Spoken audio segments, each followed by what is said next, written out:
함께 말씀을 사도행전 6장으로 함께 말씀을 나눌 텐데요. 여러분 이 부분은 이제 좀 많이 들어보셨을 본문이에요. 사도행전 중에서도 6장까지는 좀 많이 들어보셨을 그런 본문인데 사람이 많이 모이는 곳에서는 항상 문제들이 생겨나죠. 사람이 모이면 문제가 발생할 수밖에 없습니다. 문제와 갈등이 생겨나기 마련이고 그런 것은 교회도 마찬가지입니다. 교회도 마찬가지예요. 급속한 도시화와 함께 사람들이 막 도시로 몰려들고 그것과 함께 발맞춰서 한국 교회도 급성장할 때가 있었죠. 뭐 여러분들 세대 저보다 한 세대 전에 저도 그 급성장을 막차에 조금 경험했던 사람인데 그 우리 전 세대 목사님들은 뭐 정말 천막만 쳐도 사람들이 모여든다라고 하는 그런 시대가 있었어요. 그 한국 교회의 급성장기에 교회의 문제들이 사람이 막 모여들다 보니까 문제들이 생기게 마련인데 문제가 생기면 그 경우에 많은 경우에 지난한 화해의 과정보다는 화해하고 이렇게 분쟁을 해결해서 화해하게 만들고 평화를 만들어가는 게 그냥 말 한마디 한다고 되는 게 아니죠.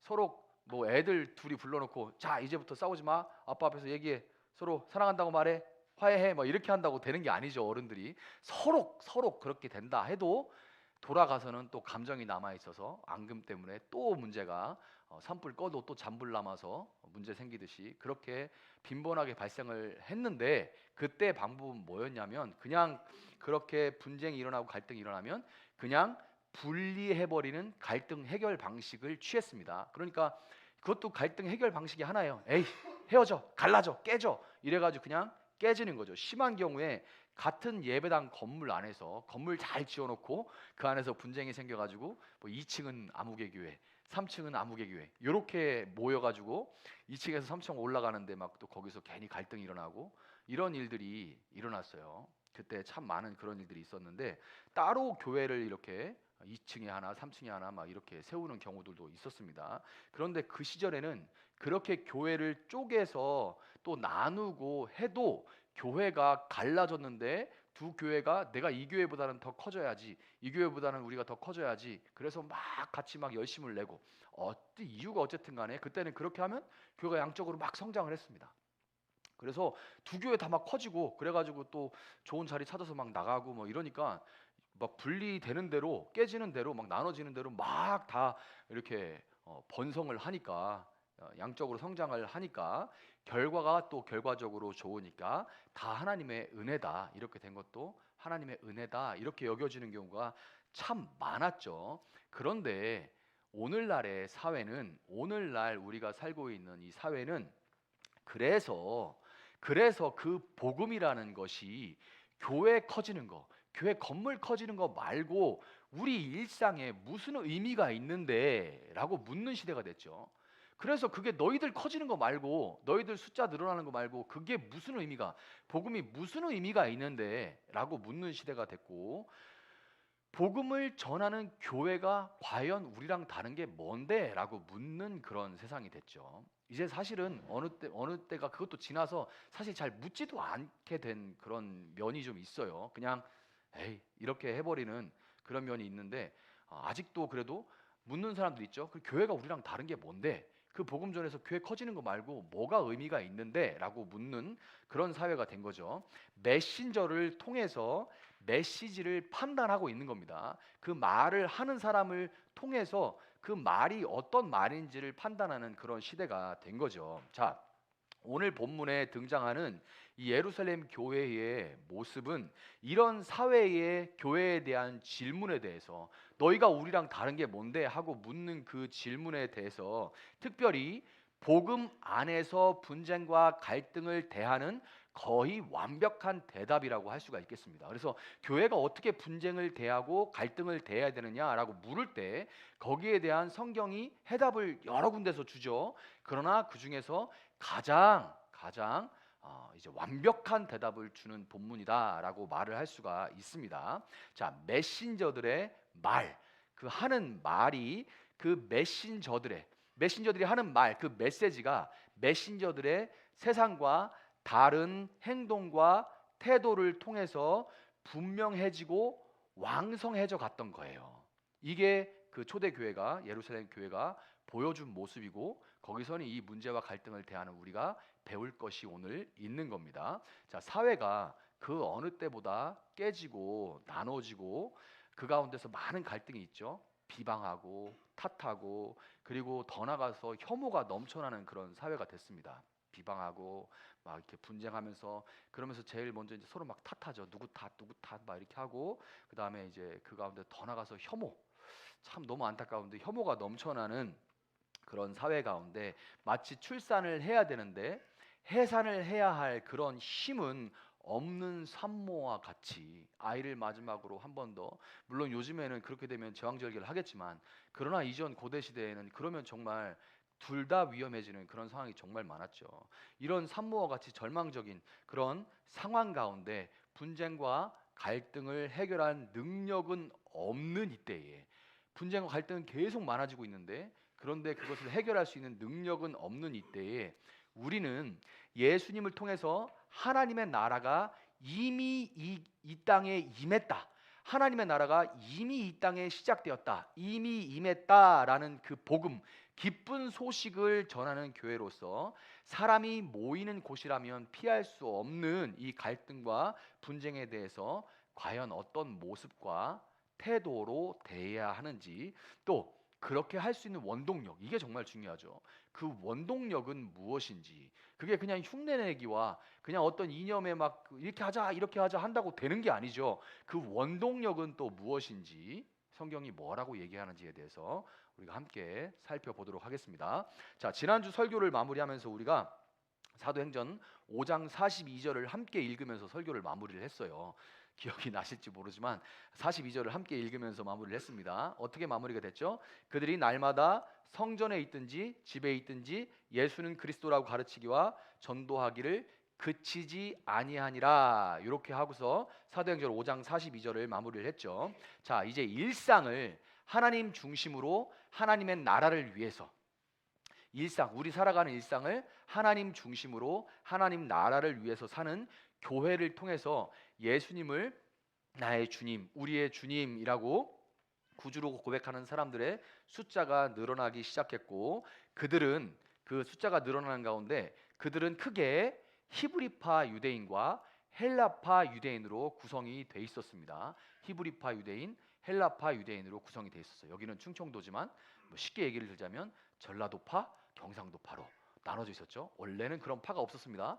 시간이 지나가면서 점점 어떻게 정치인들에 의해서 마치 파처럼 이렇게 됐죠. 그런데 이 유대 예루살렘 교회에도 이렇게 헬라파, 히브리파 유대인들로 구성이 크게 돼 있었어요.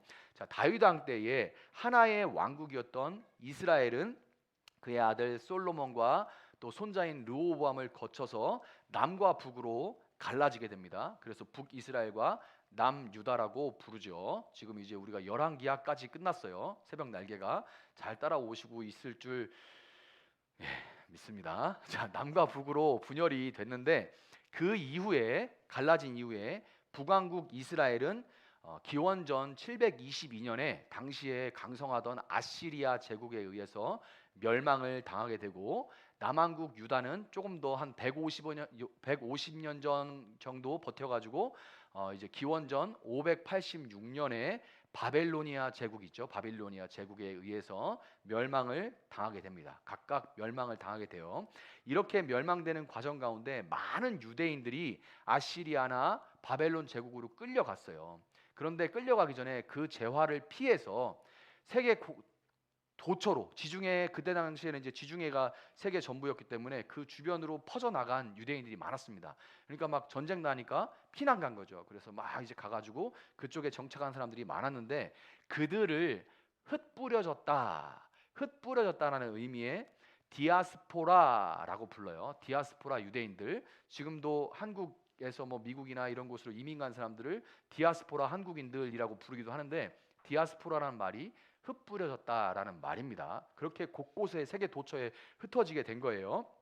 이 디아스포라 유대인들은 시간이 흘러가고 세월이 흘러가면서 모국어보다 당시 지중해 세계에서 이제 세계의 공용어였던, 국제 통용어였던 헬라어라고 말할 때는 그게 이제 그리스어입니다. 그리스어를 사용하게 됐어요. 시간이 지나면서 한 세대, 두 세대 거쳐가면서 이제 헬라어, 그리스어를 사용하게 됐어요. 이들과 다르게 이스라엘이 멸망당했음에도 불구하고 살아남아서 본토를 떠나지 않은 사람들이 있었겠죠. 그리고 잡혀갔다가 우리가 성경에서 볼 수 있듯이 다시 이제 페르시아 왕의 그런 사면으로 인해서 다시금 본토로 돌아온 유대인들도 꽤 많이 있었습니다. 그들이 있고 그들의 자손들이 그 땅에 그냥 계속 살면서 정착한 사람들이 있었겠죠. 마치 이제 이 우리가 일본에게 식민지가 됐음에도 불구하고 우리나라 안에서 여전히 이제 조선말을 쓰면서 한국말을 쓰면서 일본어를 또 사용해야 되지만 그래도 한국말을 잃지 않고 계속 사용했던 그런 사람들처럼 그 이스라엘 본토에 남아있던 사람들은 그들의 모국어인 히브리어와 함께 동시에 바벨론에 잡혀갔을 때 쓰던 말인 아람어라는 걸 같이 사용했어요. 예수님이 거의 아람어를 사용하십니다. 아람어가 뭐냐 그러면 달리다굼 이런 말 있죠. 마가복음 같은 데 나오는 달리다쿰 이런 말들이 다 아람어예요. 그러니까 예수님은 실제적으로 히브리어에 아람어를 섞어 쓰는 그런 갈릴리 이제 변방 사투리를 쓰시는 분이었습니다. 그게 이제 이 이스라엘 땅에 남아 있는 본토 이스라엘 사람들이었어요.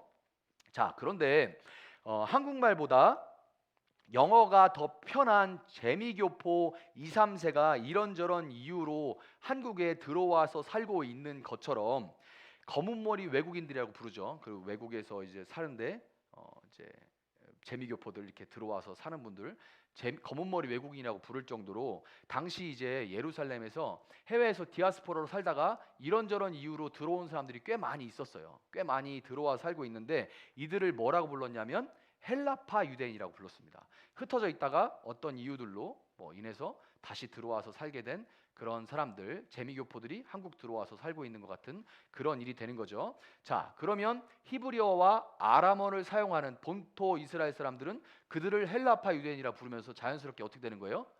히브리파 유대인이 되는 거죠. 자, 그래서 이렇게 헬라파 유대인과 히브리파 유대인 이 두 무리가 새로 세워진 그 교회 안에도 함께 공존하게 됐던 겁니다.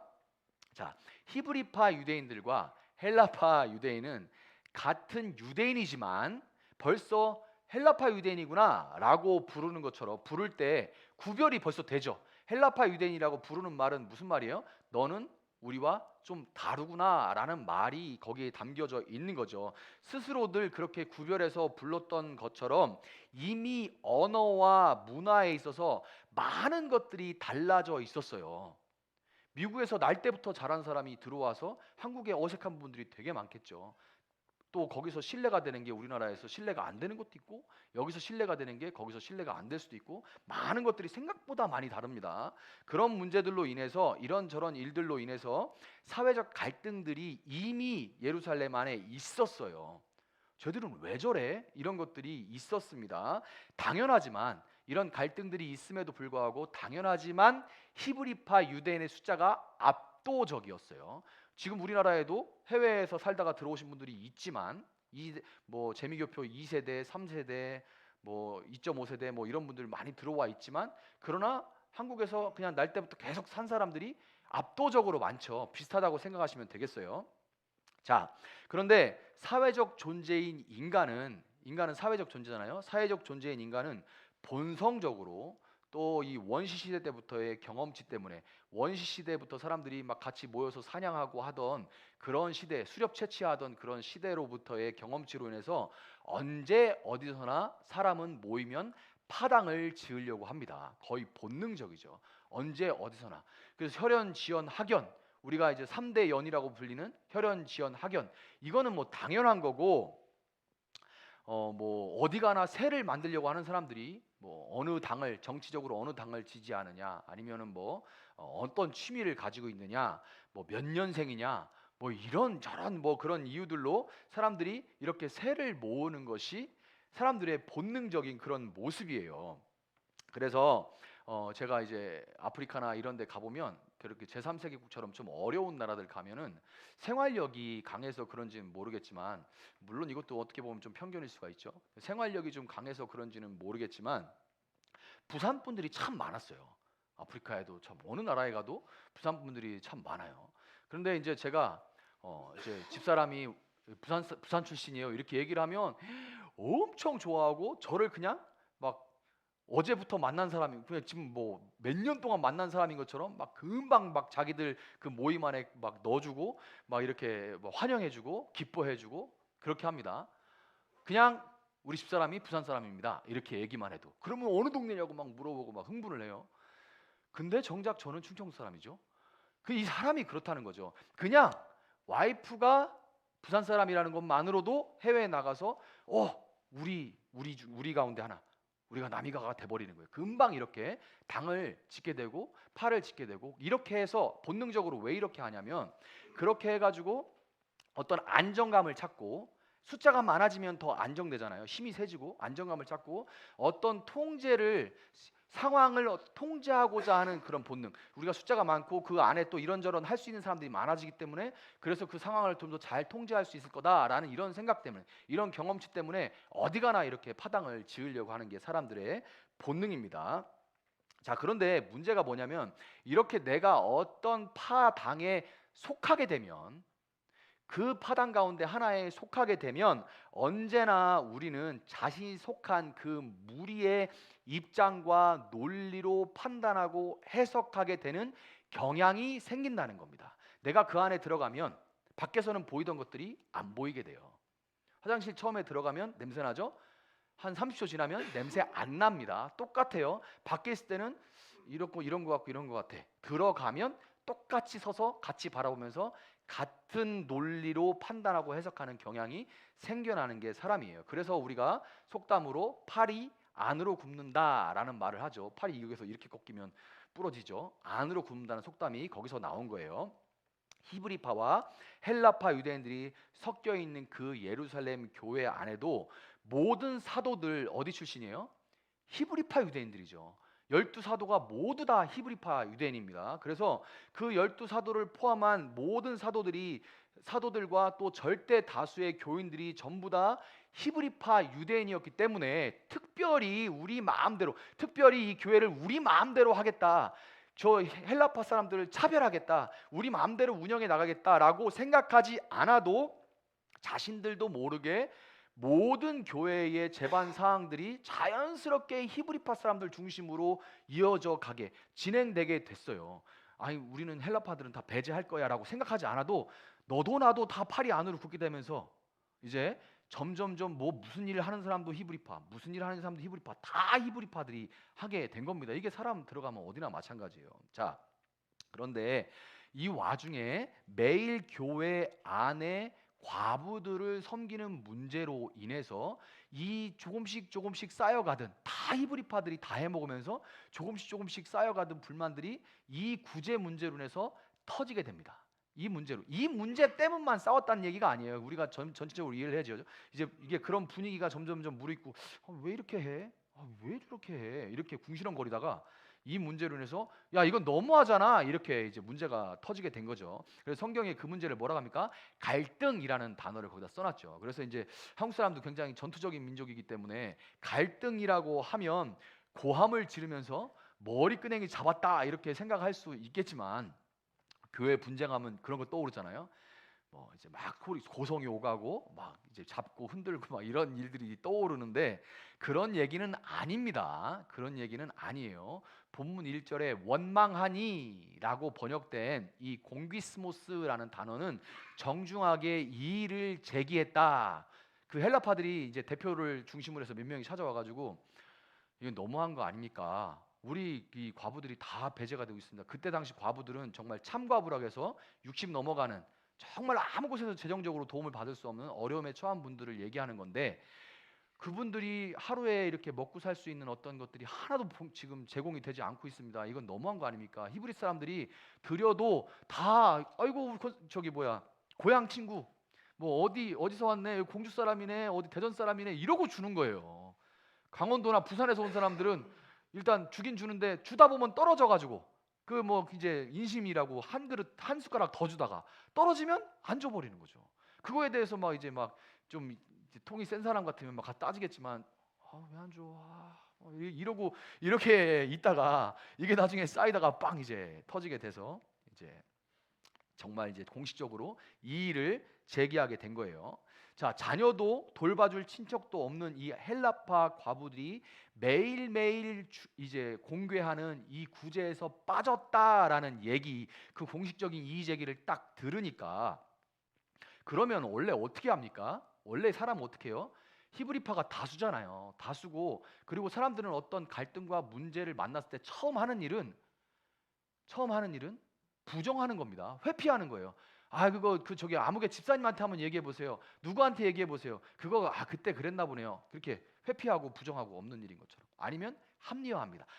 뭐 그게 하려다 보니까 그렇게 된 게 아니고 이렇게 되다 보니까 그런 일이 있었나 보네요 하고서 그냥 정당화하고 그냥 넘어가기가 십상이에요. 그런데 이 사도들은 그 얘기를 듣자마자 이게 작은 일이 아니다라는 것을 파악하고 바로 온 교인들을 다 소집합니다. 그러니까 공동의회가 다 소집된 거예요. 전 교인들이 다 모이게 됐어요. 그들을 다 불러 모은 다음에 사도들이 뭐라고 하냐면 그들 앞에서 공식적으로 이렇게 얘기를 합니다. 우리가 하나님의 말씀을 제쳐놓고 식량 배급에만 골몰하는 것이 옳지 않습니다. 그 무슨 말이에요? 우리가 틀렸습니다 라고 인정을 한 거예요. 공식적으로 다 불러놓고. 여러분 살면서 그런 얘기 들어본 적 있어요? 진짜 어려운 말입니다.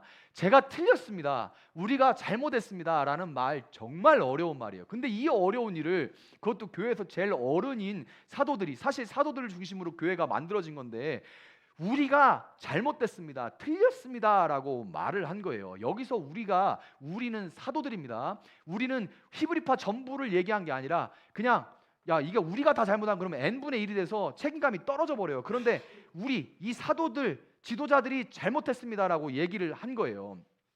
사도들도 히브리파다 보니까 시야가 좁아져요. 그리고 자기도 모르게 팔이 안으로 굽는 실수를 우리가 저질렀습니다라고 정직하게 인정하면서 문제를 직시한 거죠. 정직하게 인정하고 문제를 직시한 겁니다. 전에 한 목사님이 이런 얘기를 하신 적이 있는데, 문제를 문제 삼으면 문제가 되고, 문제가 문제 삼아서 문제가 되면 그 문제 해결하느라고 교회 성장을 못한다, 이런 얘기를 하신 적이 있어요. 그게 너무 저한테는 마음에 깊이 새겨진 말입니다. 그러니까 문제라는 거는 문제를 삼으면 문제가 된다는 거예요. 교회에서 이런저런 갈등들이 있고 이런저런 애로사항들이 있잖아요. 그런데 그것을 이거 문제구나라고 문제라고 인식을 하고 인정을 하면 그게 문제가 되는 거예요. 문제를 문제 삼으면 문제가 되고, 그런 문제들이 많지 않습니까? 그러면 교회 성장은 못한다. 그거에 에너지가 다 사용돼 가지고 그 말을 들은 적이 있는데, 그 교회가 당연히 큰 교회겠죠. 큰 교회를 일구신 경험에서 그렇게 얘기를 해주신 거예요. 그렇긴 하지만 문제를 문제 삼지 않기 위해서, 분명히 있는 문제를 문제 삼지 않기 위해서 문제가 없는 것처럼 회피하거나 정당화하면 교회 성장은 할 수 있을지 모르죠. 왜냐하면 교회에서 그렇게 문제를 삼다가 하다 그냥 없는 것처럼 막 덮고 넘어가면 결국 너무 속상하고 상처받은 한두 명이 교회를 떠나는 걸로 수습되는 경우가 되게 많습니다. 대부분의 사람들은 그거 가지고 막 몇 명이 막 이렇게 안 해요. 막 해보려고 하다가 실망하고 낙심하고 상처받고, 아니 왜 니들만 그래, 이런 얘기, 이렇게 이런 다수가 이렇게 이런 눈이잖아, 이 눈. 말은 안 하지만 레이저로 막 이렇게 하면 그거 못 견디고 몇 명이 그냥 떠나는 선에서, 그러면 그게 그냥 덮여지고 교회는 에너지를 아껴서 나간다, 뭐 이렇게 되는 거죠. 그런데 교회 성장을 할 수 있을지 모르겠습니다. 그러나 하나님께서 원하시는 거룩한 교회, 세상과는 다른 교회가 될 수는 없어요. 교회가 그렇게 문제를 그냥 덮고 뭐 정당하고 다수의 논리로 그냥 나가고 이렇게 되면 거룩한 교회가 될 수는 없는 겁니다. 사도들이 정직하게 자신들의 잘못을 인정하면서 문제를 똑바로 직시했기 때문에 그들은 문제의 본질을 볼 수가 있었습니다. 문제의 본질을 볼 수가 있었어요. 피하지 않고 변명하지 않고 직시하니까, 인정하고 직시하니까 문제의 본질을 볼 수가 있었던 거예요. 자, 여러분, 사도들이 왜 그렇게 시야가 이렇게 좁혀져 가지고 한 형제요 지체인 헬라파를 돌아보지 못하게 됐을까요? 왜 그렇게 시야가 좁아지게 됐을까요? 왜? 그들이 구제 사역이 너무 분주했기 때문입니다. 너무 일이 많아. 사람들이 늘어나니까 너무 일이 많아. 바쁘니까 자꾸 앞에 일만 자꾸 보는 거예요. 그래서 시야가 자꾸 좁아져 가지고 아이고 권사님 이거 공주 사람이네. 아이고 잘 오셨네. 이렇게 퍼주다 보니까 그 주변에서 못 먹는 사람들이 안 보이는 거예요. 이 시야가 좁아져서 자꾸 바쁘니까. 지난번에 제가 한번 언급을 드렸습니다. 사탄이 교회를 무너지게 하는 세 가지 전략이 있다고 말씀드렸죠. 첫 번째는 사도행전 3장과 4장에서 우리가 봤던 외부적인 핍박이에요. 이게 가장 단순합니다. 그리고 이 외부적인 핍박은 어떤 경우에는 교회 내부를 더 단단하게 만들 수 있어요. 외부에 강력한 적이 있기 때문에 우리끼리는 몇몇 두려워하는 몇몇은 떨어져 나갈 수 있지만, 그러나 남아있는 사람은 아주 단단하게 만들 수 있는 그런 효과를 내기도 합니다.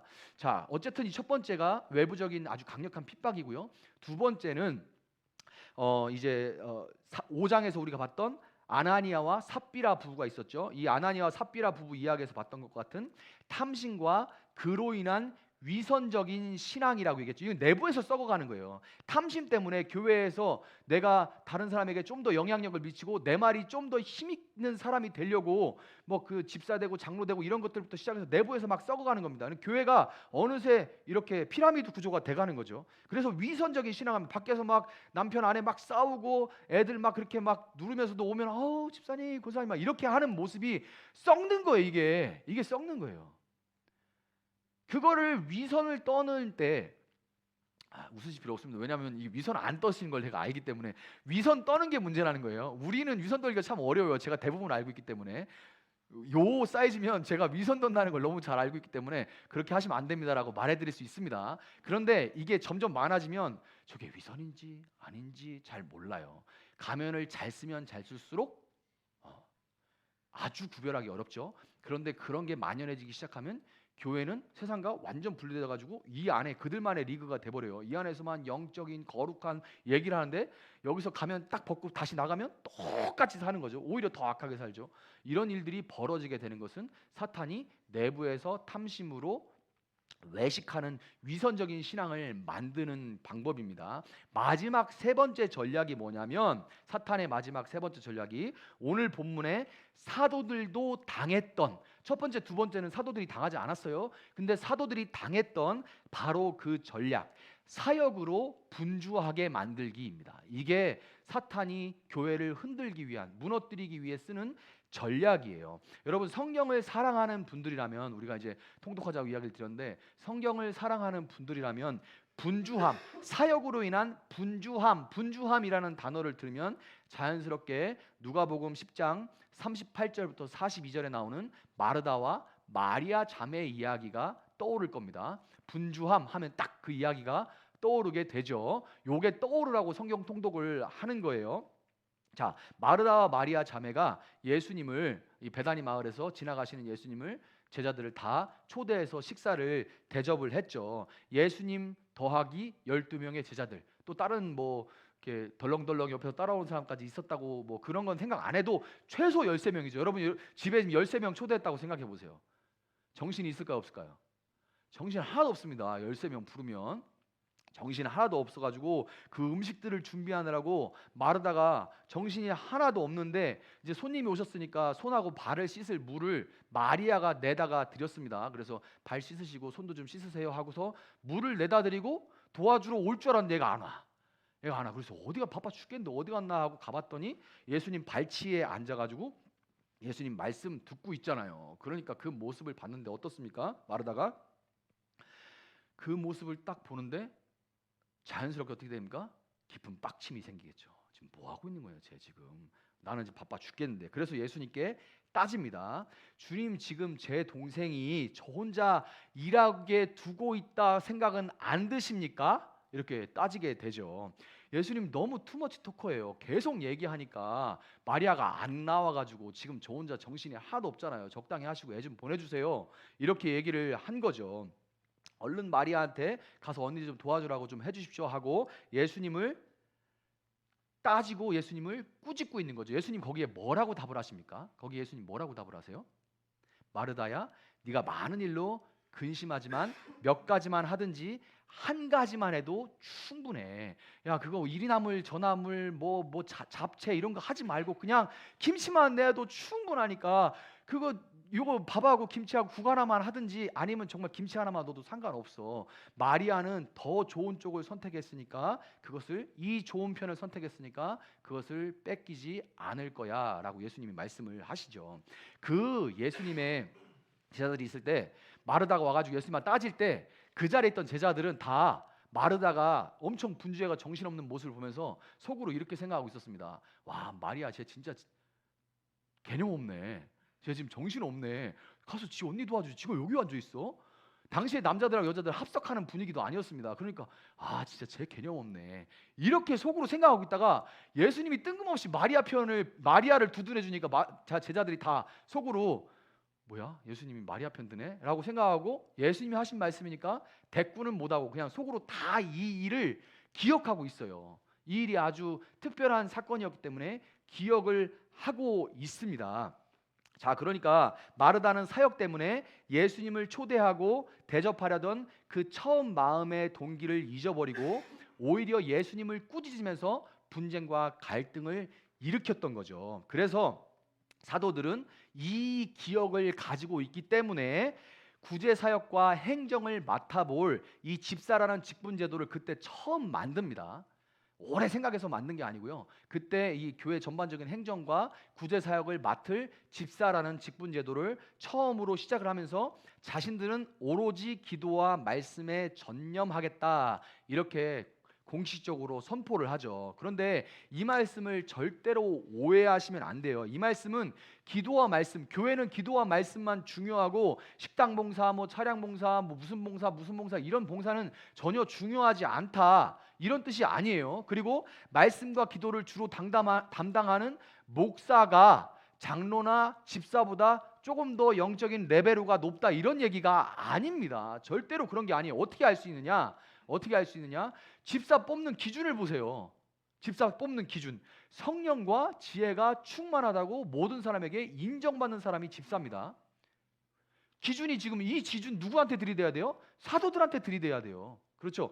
사도들이 성령과 지혜가 충만해서 사도로 기름 부음을 받았는데 집사의 기준도 똑같아요. 그래서 집사와 목사의 사역은 그냥 일이 다를 뿐이지 똑같이 교회에서 똑같은 기준으로 똑같은 그런 부르심을 받은 사람들입니다. 그리고 뭐가 중요하다 말할 수 없는 거예요. 자, 다만 이 사도들이 이렇게 공식적으로 결론을 내린 공포를 한 그 이유는 그 결정은 교회의 모든 일은 반드시 이 좋은 편 마리아의 이 좋은 편, 다시 말해서 사랑으로 시작하고 사랑으로 마무리가 되어야 된다 이렇게 얘기를 한 겁니다. 사도들이. 자, 그러면 이런 의문이 들 수가 있죠. 이 좋은 편이 말씀과 기도와 말씀이 사랑하고 무슨 관계예요? 이렇게 의아할 수가 있죠. 갑자기 웬 뜬금없는 사랑? 이런 생각을 할 수가 있겠죠.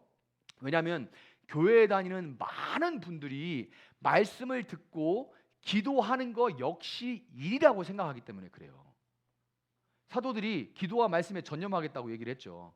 그래, 이것도 일이라고 생각하는 거예요. 여러분도 많은 분들이 말씀 읽으라면 그것도 일이라고 생각하고 기도하라 그러면 그것도 일이라고 생각해요. 일이라고 생각하는 순간 그게 뭐가 됩니까? 짐이 되고 부담이 되고 의무가 되죠. 이렇게 생각하고 있기 때문에 그것을 사랑으로 시작해서 사랑으로 끝내겠다는 의미로 받아들이지를 못하는 겁니다. 오로지 기도와 말씀에 전념하겠다는 말을 사랑으로 시작해서 사랑으로 끝내겠다는 그 말로 번역하고 그렇게 해석을 하기가 어려운 거예요. 우리는 왜? 우리도 이게 그냥 일이라고 생각하기 때문에 그런 거예요. 그런데 여러분, 한 가지를 여쭤보겠습니다. 굉장히 중요한 질문이에요.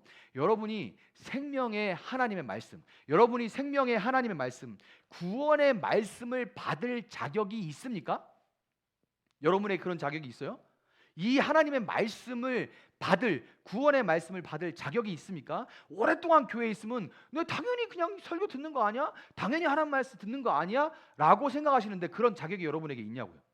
아니, 또 하나, 그럼 여러분이 기도하면, 내가 원하는 걸 기도하면 하나님이 들어주셔야 될 의무가 있습니까? 우리 하나님 실망했어요. 왜 기도하는데 안 들어줘요? 라고 따지는데 가끔씩 삐져가지고 그것 때문에 교회도 안 나오기도 하고 막 이러는데, 가만히 물어볼게요. 여러분이 기도하면 하나님 그대로 들어줘야 될 의무가 있습니까? 단 하나의 의무라도 있습니까? 이유가 있나요? 그만큼 뭘 잘했나요? 헌금 뭐 10,000원 했다고? 그 기도 10,000원에 기도 하나씩 들어줘야 되나? 하나님 거진가? 아니잖아요. 한번 잘 생각해 보세요. 말씀을 들어줘야 될, 말씀을 여러분에게 당연히 주어져야 될 어떤 특권이 여러분에게 있습니까? 여러분의 기도를 들어줘야 될 어떤 이유가 있어요? 전혀 없어요. 이 생각으로부터 여러분이 시작이 돼야 돼요. 그럼에도 불구하고 우리가 이렇게 너무나도 당연하게 하나님의 말씀을 듣고 감히 하늘과 땅을 지으신 하나님 앞에 우리의 기도로 우리의 필요를 이렇게 요청드릴 수 있는 거는 아무 조건이나 이런 다른 이유 없이 딱 한 가지밖에 없습니다. 그게 뭐냐면 하나님이 우리를 사랑하신다는 거예요. 사랑이 죄죠, 진짜. 하나님이 우리를 사랑하신다는 거. 그것 때문에 우리가 말씀을 듣는 거고, 그것 때문에 우리가 기도로 그분께 여쭐 수 있는 거예요.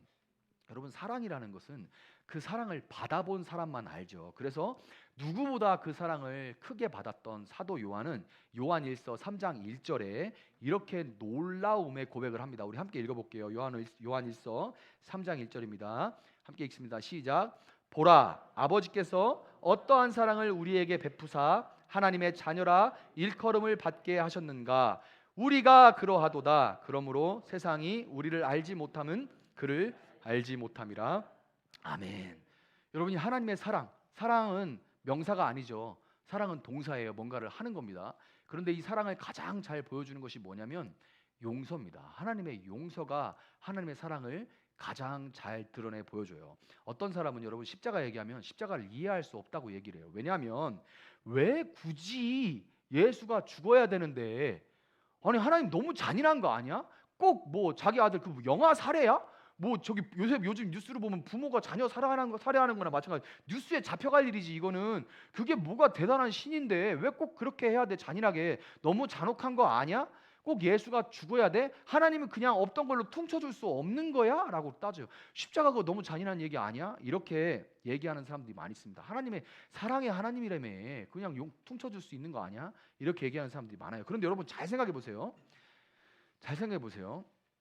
깊은 아주 큰 피해를 입고서 그냥 용서하는 사람은 아무도 없습니다. 그냥 누군가를 용서하는 사람은 아무도 없어요. 누군가 우리에게 해를 끼쳤다면, 누군가 우리에게 해를 끼쳐서 내가 피해자가 되고 가해자가 있다면 그 가해자에게 대응하는 방법은 딱 두 가지입니다. 딱 두 가지밖에 없어요. 여러분의 경우도 마찬가지. 딱 두 가지밖에 없어요. 뭐냐면 상대방을 고생시키든지 내가 고생하는 겁니다. 상대방을 고생시키든지 내가 고생하는 거예요. 상대방을 고생시키는 게 뭐예요? 은근히 갈구. 부부간에도 뭐 검쳐 미워. 용서를 못 하겠어. 그럼 어떻게 해? 갈구는 거지. 은근히 갈구고 대꾸 안 하고. 그런 방법, 좀 소극적인 방법, 적극적으로 막 비난하고 물어내. 왜냐면 이 사람이 예를 들어 내 차를 받았어요. 그러면 내 차가 그 사람을 용서한다고 말해도 피해는 그대로 남아 있습니다. 내가 가서 고쳐야 돼요. 그렇죠? 내가 가서 그 차를 고쳐야 돼요. 얼마가 들지 모르지만 내가 그 피해를 감당해야 돼요. 그러니까 내가 감당을 안 하려면 두 가지 중에 하나밖에 없어요. 이 사람한테 네가 다 내라고 그 사람을 괴롭히든지, 아니면 내가 그 피해를 감당할 수밖에 없습니다. 두 가지 중에 하나밖에 없는 거예요. 그래서 여러분, 하나님은 우리가 그분께 지은 죄의 책임과 진 빚과 그 불의를 십자가에서, 그 고난과 못과 가시와 땀과 피를 그분이 대신 우리에게 갚으라고 하지 않고 그분이 대신 감당하심으로써 우리를 용서하셨어요. 그분이 그것을 다 감당하신 겁니다. 그분이 우리에게 끼친 피해를, 그분이 죄라는 그 어마어마한 끼친 피해를 그분이 감당하심으로 우리를 용서하셨어요. 여러분, 우리는 바로 그 사랑을 받은 자들이기 때문에 그분의 말씀을 듣고 감사하면서 찬양하는 예배로 그 사랑에 반응하는 겁니다. 그 사랑에 반응하는 거예요. 그리고 기도로 그분의 사랑에 반응해서 함께 교제하는 거예요. 말씀과 기도, 예배는 이런 개념에서 나오는 겁니다. 그분이 우리에게 베풀어 주신 그 용서를 통해 보여지는 그 사랑, 큰 사랑에 우리가 기도와 말씀으로 반응하는 거죠. 그리고 사역이라는 것은 우리를 먼저 사랑하시는 하나님을 사랑함으로 그분의 말씀에 순종하는 거예요. 내가 사랑하면, 그리고 내가 사랑받으면 나를 사랑해 주시는 그분의 말씀을 듣고 그 시키는 것에 그렇게 하는 것이 옳다 하는 일을 우리가 기꺼이 따라가는 거죠. 기꺼이 따라가는 것이 바로 사역인 겁니다. 여러분, 그렇기 때문에 교회의 모든 일은 먼저 기도와 말씀으로 하나님의 사랑을 풍성하게 누리는 것에서 시작되는 것이고, 기도와 말씀은 어떤 일이나 의무가 아니라 하나님의 사랑을 받는 그분의 자녀들만이 누릴 수 있는 특권이라는 것을 여러분 꼭 기억하시기를 바랍니다. 12사도가 먼저 이 분쟁과 갈등의 본질을 찾아서 분주함으로 하나님의 사랑을 우리가 놓쳤다, 하나님의 사랑을 놓쳤다, 참으로 어리석었다, 이렇게 자복하고 다시금 기도와 말씀으로 그 사랑을 붙들고 그 사랑 안에 거하겠다, 이렇게 선언했을 때 온 교회도 호응해서 다시금 돌이켜서 하나님 말씀을 붙들었고요. 그들의 반응, 하나님의 사랑을 다시 온 교회가 붙들었고, 그들의 그 반응, 다시 사랑을 붙들고 그 사랑 안에 거하고 사랑이 흘려보내겠다, 이렇게 그들이 다시 생각하고 움직이기 시작했을 때 그들에게 닥친 모든 갈등과 분쟁의 해결로 다시금 사랑을 붙드는 것이 갈등의 해결로 이어지게 됩니다. 사도들은 구제사역과 재반사항을 돌볼 집사 7명을 뽑는데 자신들이 그냥 임명한 것이 아니라 이 선출을 교회에 맡겼죠. 지금도 뭐 안수 집사님이나 장로님들 이렇게 뽑는데 교회에서 이렇게 뽑지 않습니까? 사람들이 선출해서 뽑잖아요. 선출을 교회에 맡겼는데, 그런데 뽑힌 교회 7명의 집사들의 이름들을 여러분 한번 면면히 보세요. 영어 성경으로 보면 더 분명하게 드러나는데 이 이름은 히브리 이름이 아닙니다. 히브리 이름은 야곱, 뭐 유다, 이런 이름이죠 다. 근데 이 이름 보세요. 니가노르, 스데반, 딱 들어봐도 굉장히 지금 영미권에서 많이 쓰는 이 헬라식 그리스 지중해 중심의 이름이 다 7명 전부가 헬라파 유대인들인 거예요. 7명 전부가. 그런데 여러분, 이게 세상적인 어떤 위계나 방법론이 여기에 조금이라도 들어갔다면, 그래도 여기에 뭐 사도님들 일하시려면은 그래도 뭐 좀 히브리파 누구 아무게 똑똑한 저기는 들어가야 되는 거 아니야? 막 이런 자기들끼리 막 모여서 이런 수근수근 어떻게 조금의 어떤 위계나 방법론이 들어갔다면 결코 이렇게 7명 전원이 헬라파가 될 수는 없습니다. 굳이 이거를 지금 상황에 비교해 보면 이게 어떤 당대표를 제외한 모든 최고위 의원들이 전부 다 당대표하고 다른 계파 출신이라는 거예요. 그럼 일을 할 수가 있어요, 없어요? 못해요. 사사건건 시비를 걸 텐데 그럼 어떻게 일을 합니까? 이런 말도 안 되는 일이 지금 벌어진 거예요. 그런데 내 죄를 대신 치르기 위해서 하나님의 아들이라는 마땅한 권리를 포기하시고 자신을 죽기까지 내어주신 그 사랑을 다시 붙들었을 때, 그 사랑을 다시 붙들었을 때 히브리파 유대인들은 다수로서의 기득권, 그 권리를 포기할 수가 있었던 겁니다. 이 사랑이 없는 세상에서는 절대로 할 수 없는 일입니다. 절대로 할 수 없는 일. 밖에서는 유일하게 그것을 밖에서는 일을 할 수가 아예 생각조차 할 수 없는 일이죠. 그래서 사실 이 얘기하는 것도 뭔 말도 안 되는 소리라고 있어. 교회는 하여튼 뜬구름 소리면 이상적인 얘기만 해. 그러니까 여기에 원동력이 필요한데, 이 원동력이 우리가 이걸 할 수 있는, 세상과 다른 모습을 보일 수 있는, 교회 안에서만이라도 일단 보여줄 수 있는 유일한 방법은 하나님의 사랑을 붙드는 것밖에 없다는 거예요. 여러분, 그래서 이렇게 예수님의 사랑을 먼저 붙들었을 때, 하나님의 사랑을 먼저 붙들었을 때 이 히브리파 유대인들 전부는 자신들과 말도 잘 안 통하고, 말을 할 때 지금 딱 TV에 나오는 제 2, 3세대처럼 재미교포처럼 한국말을 하긴 하는데, 박준영 씨처럼 맞죠? 박준영 씨 이거 하시는 분 막 말하면 막 엉뚱한 말 막 하고, 그분은 웃기기나 하지 안 웃기고 쓸데없는 말 이렇게 뜬금없이 해봐요. 이런 오해들이 생길 수 있죠. 자신들과 말도 잘 안 통하고, 나라가 어렵게, 어떻게 해석하면 나라가 어려울 때 조국을 등졌다고 생각될 수도 있는 사람들 아닙니까?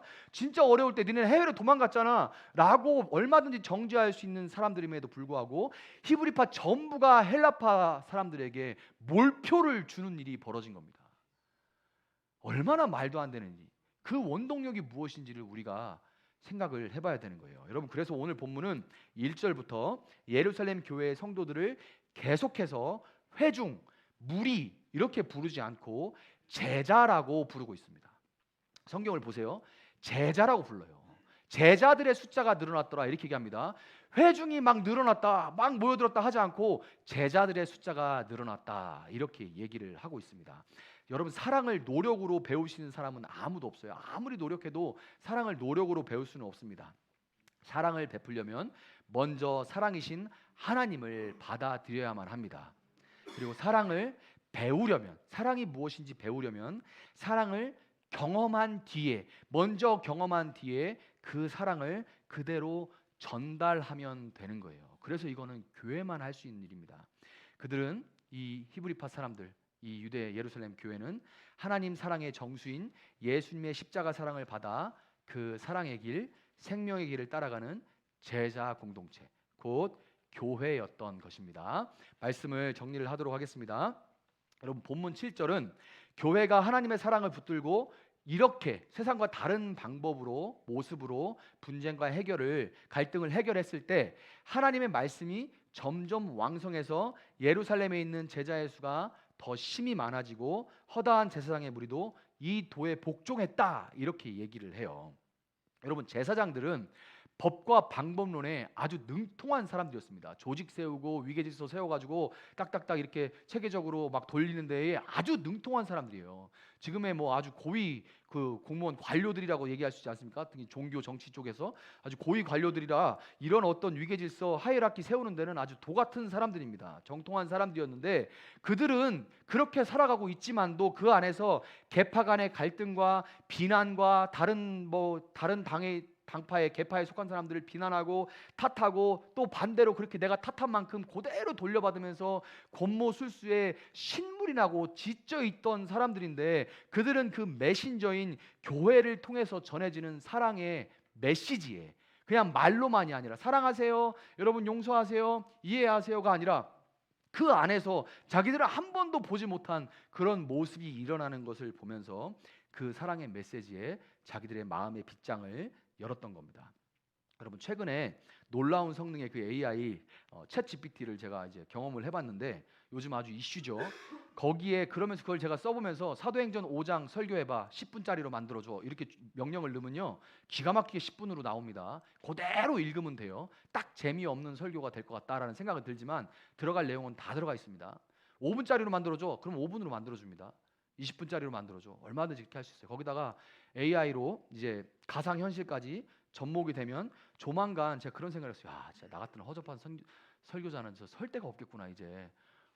그런 생각을 해봤어요. 그런데 한 가지 위로가 뭐냐면요, 챗 GPT가 아니라 챗 GPT 할아버지가 와도 사람은 지식에 녹는 게 아니라 사랑에 녹습니다. 여러분, 사람은 지식에 녹지 않아요. 지식은 분쟁을 일으키고 갈등을 일으키고 분란을 일으킵니다. 사람은 사랑에 녹아요. 그건 역사가 증명하는 일이고 절대로 인공지능이 할 수 없는 일입니다. 여러분, 오늘 예배 자리 왜 나오셨습니까? 여러분, 이 영상으로 다 해도 돼요.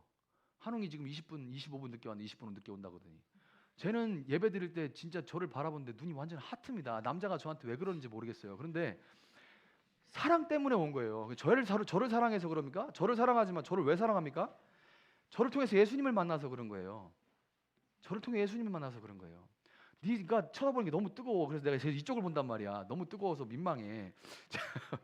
여러분, 사람 때문에 나오세요? 아니면은 뭐 먹고 나서 오늘도 맛있는 게 있을 텐데 애찬 때문에 나오십니까?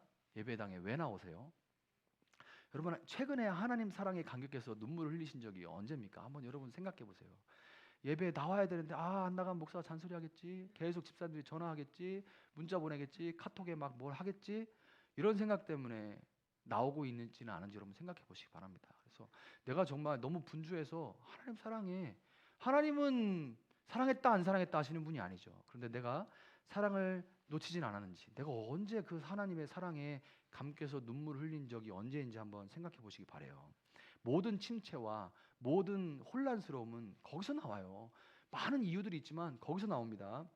여러분, 그 은혜에 감격해서 찬양이 한번 차에서라도 운전하면서라도 이렇게 그 감격 때문에, 감사 때문에 찬양해 본 적이 언제인지 한번 돌아보시길 바랍니다. 유대인들이 그런다죠. 이제 사람이 우울증에 빠지면 그렇게 얘기한답니다. 당신이 최근에 찬양을 해본 게 언제입니까? 전심으로 찬양해 본 적이 언제입니까? 찬양하다 흥에 겨워 춤춘 적이 언제입니까? 라고 물어본대요. 너무 맞는 말 아닙니까? 그러면 하나님의 사랑만이 우리가 사랑할 근거고요. 또한 사랑할 수 있는 힘이 된다는 것을 여러분 믿으시고, 오직 기도와 말씀으로 그 사랑을 붙들고 그 사랑 안에 먼저 거하시는 여러분들, 또 우리 교회가 될 수 있기를 예수님의 이름으로 축복합니다.